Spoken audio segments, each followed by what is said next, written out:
Conforme combinado, eis-nos aqui e hoje para estudarmos sobre o Apocalipse de João. Esse livro que é bastante, podemos assim dizer, enigmático, que tem muita linguagem simbólica e que confunde muita gente muitas vezes. Nós não viemos nestes vídeos que vão ser sequentes, nos posicionar como os donos da verdade. Sempre afirmo, principalmente quando estou dando aula, que nós jamais podemos bater o martelo sobre escatologia e dizer vai acontecer exatamente assim. Não, a gente só pode dizer vai acontecer exatamente assim se nos vier uma distinta revelação de Deus. Do contrário, tudo pode acontecer. Mas vamos ao vídeo. O livro começa, se principia, podemos assim dizer, com as cartas do apóstolo às 7 igrejas da Ásia Menor. Esta regiãozinha aí.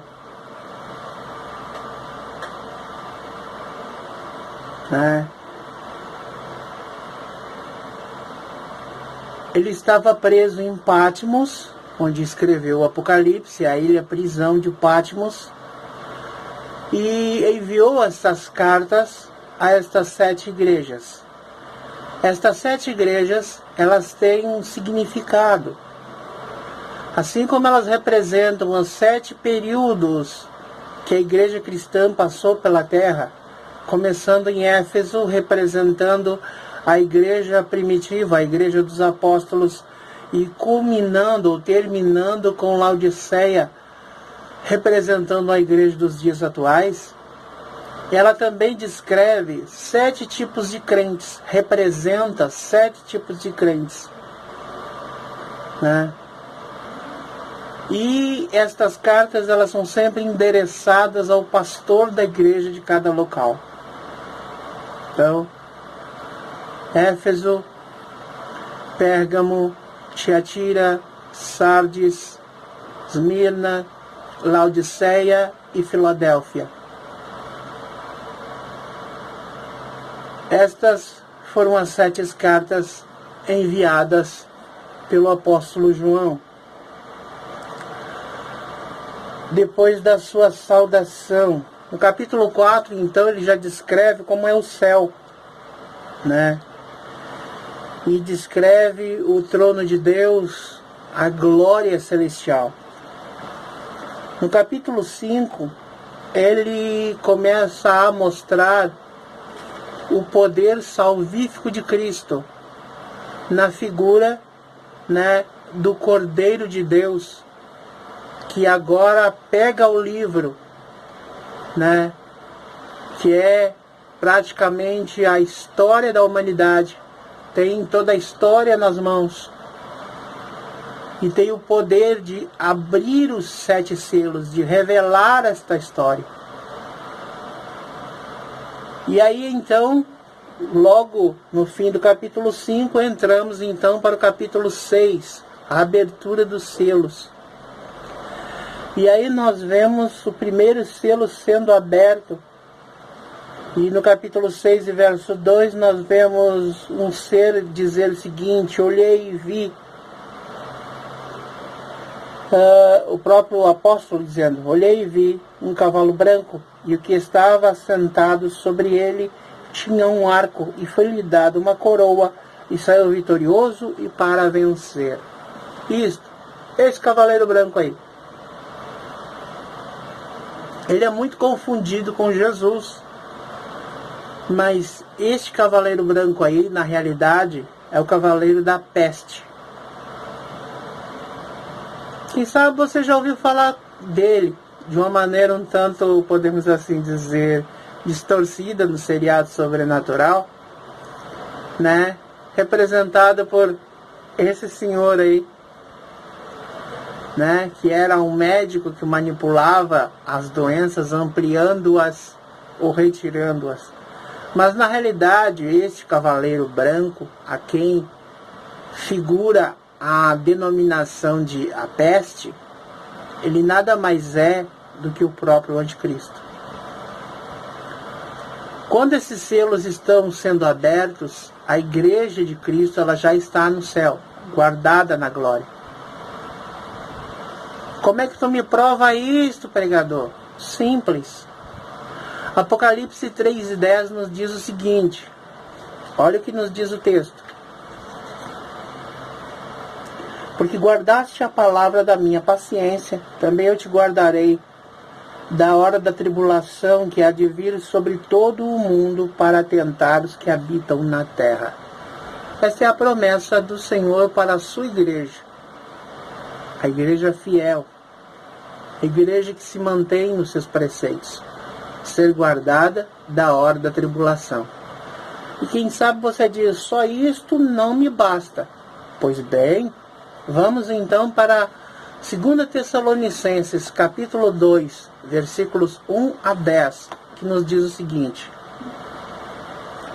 Ora, irmãos, rogo-vos pela vinda de nosso Senhor Jesus Cristo e pela nossa reunião com Ele, que não vos movais facilmente do vosso entendimento, nem vos perturbeis, quer por espírito, quer por palavra, quer por epístola, como de nós, ou seja, como sendo escrita por eles.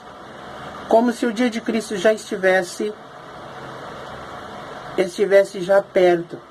Ninguém de maneira alguma vos engane, porque não será assim sem antes que venha a apostasia e se manifeste o homem do pecado, o filho da perdição.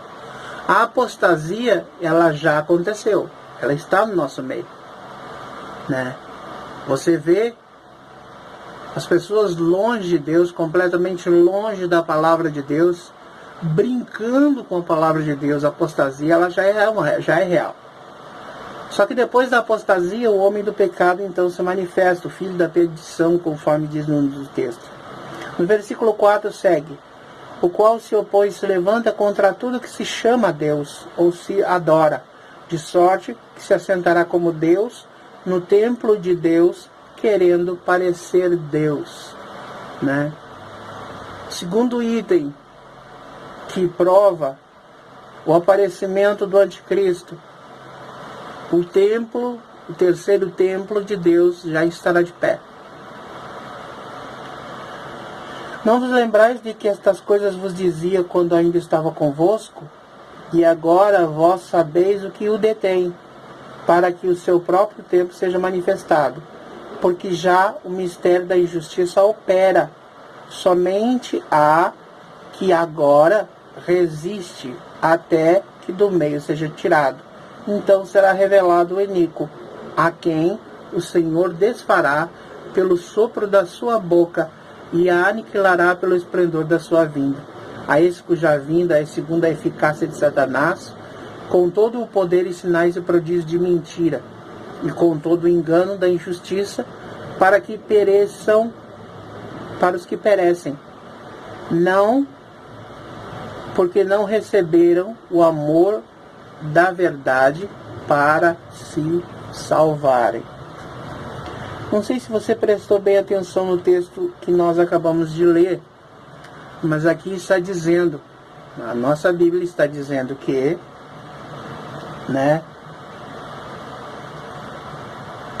ele está sendo resistido, ou seja, o seu espírito já opera nos nossos dias. Por isso você vê tanta coisa tremenda acontecendo por aí.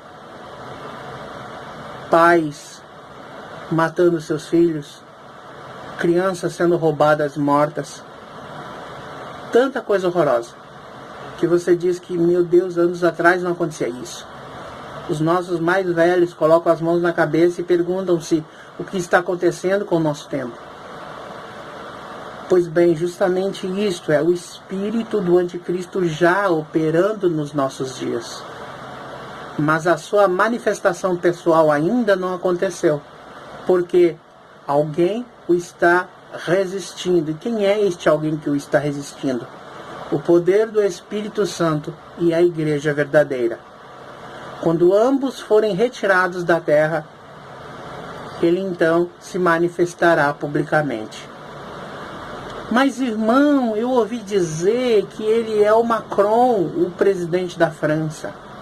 Irmão, eu ouvi umas teorias aí dizendo que ele é o Trump dos Estados Unidos. Nenhum e nem outro. Por mais que as teorias da conspiração apontem muitas e muitas evidências, muitas dessas evidências elas fogem da Bíblia Sagrada. Este cavaleiro do cavalo branco que nós estamos mencionando para você, o cavaleiro da peste, o anticristo, ele é o mesmo, representado no capítulo 13 de Apocalipse, aonde você vai ver a besta que emerge do mar. O texto nos diz o seguinte, capítulo 13 de Apocalipse: E pus-me sobre a areia do mar, e vi subir do mar uma besta que tinha 7 cabeças, 10 chifres, e sobre seus chifres 10 diademas, e sobre as suas cabeças um nome de blasfêmia. E a besta que vi era semelhante ao leopardo, seus pés como de urso, sua boca como de leão, e o dragão deu-lhe o seu poder, o seu trono e grande poderio. Quando lemos esse texto aqui, muitas pessoas dizem: meu Deus do céu, não quero ficar nem perto para ver um bicho desse. Só que esse bicho está representando somente um poder político. Olha a descrição que o apóstolo deu. Ele é semelhante ao leopardo. Se você olhar o capítulo 9 de Daniel, você vai ver quem representa o leopardo: a Grécia. Ou seja, ele tem características da cultura helenista, ele tem características da sabedoria, tá? E aqui o apóstolo segue nos dizendo mais, que ele tem os pés como de urso, ou seja, no mesmo capítulo mostra-nos quem é o urso, o reino da Pérsia, né? E aí diz-nos o seguinte, que ele tem os pés como de urso, ou seja, a força crescente, pujante do reino da Pérsia, que se alastrou em questão de meses, ou seja, ele ascende ao poder e em questão de meses se alastra.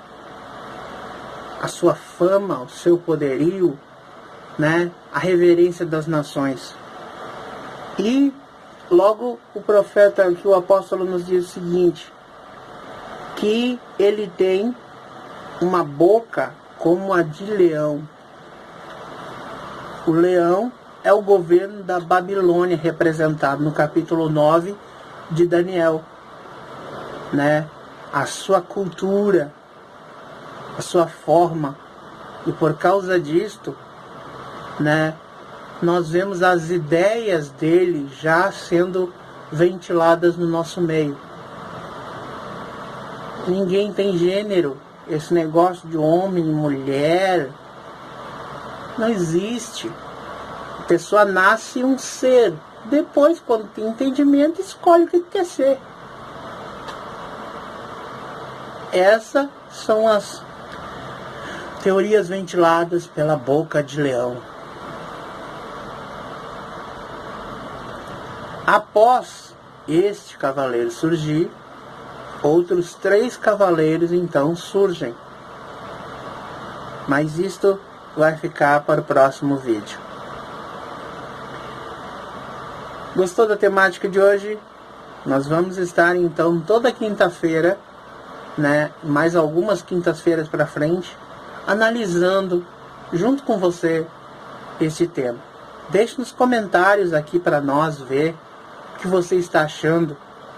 Coloque nos comentários também as suas dúvidas, o que você pensa, né, sobre esse tema. Nós vamos estar, com certeza, tentando esclarecer você com a graça de Deus. Não esquecendo também, deixe seu like, Confira se você está inscrito. E mais, ainda estamos na nossa meta aí, ó, de 200 inscritos. O mês de fevereiro acabou, mas a meta continua. Queremos alcançar 200 inscritos. E você pode nos ajudar nisto. Graça e paz.